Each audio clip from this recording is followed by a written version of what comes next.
to conduct an open data readiness assessment has already been mentioned.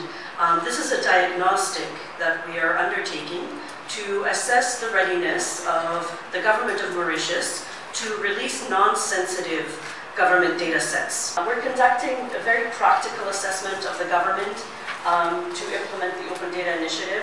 It's not a ranking exercise, so it's not a question of how well is Mauritius doing vis-a-vis others. This is a tool that's freely available on our Open Government Data website for anyone to adopt. In this case, we've got a team of 6 people here to help you undertake this exercise. And we've implemented in over 20 countries, including Burkina Faso, Tanzania, Nigeria, and Botswana.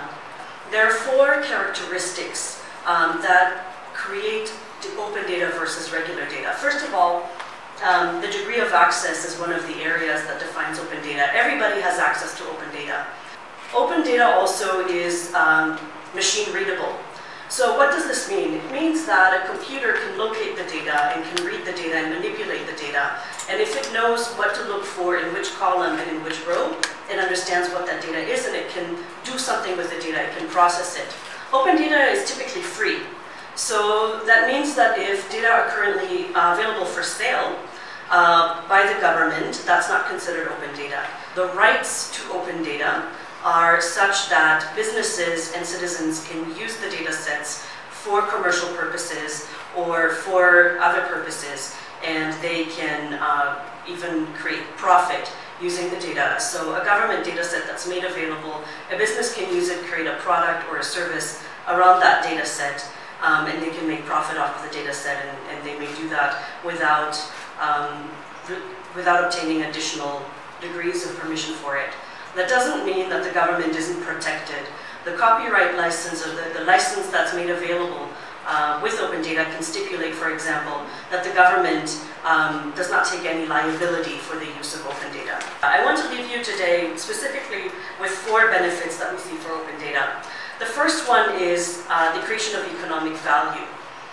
When governments open data sets such as soil quality data or weather data or tourism data or different types of agriculture data, businesses can spring up around those data sets. So existing businesses can use the data sets to strengthen or improve their products or their services, but other businesses can even be created around those data sets, and they can produce new products and services, including mobile applications, for example. Very clearly, when you open up government data sets and everybody has access to them, it improves transparency and accountability. For example, when you open up government budget data or government expenditure data, or you open up school performance data or hospital performance data, all of those things are made publicly available for people to look at. Sometimes it's very difficult for one ministry to obtain data from another ministry.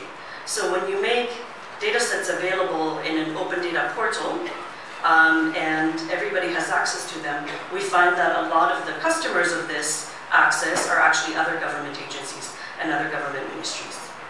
And once data has become available, it improves government policy making. It improves the decisions that officials are making.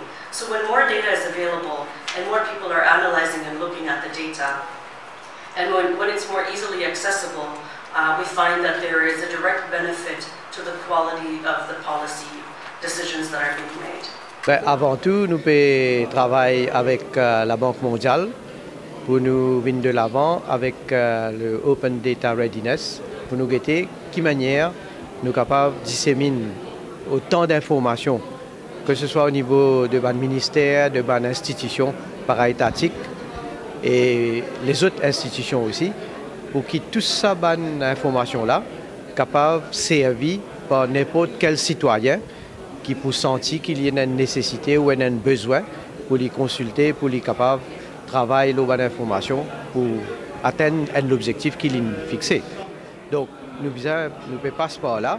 Et certainement, dans nos programmes, nous mettons qui nous pouvons un Freedom of Information Act.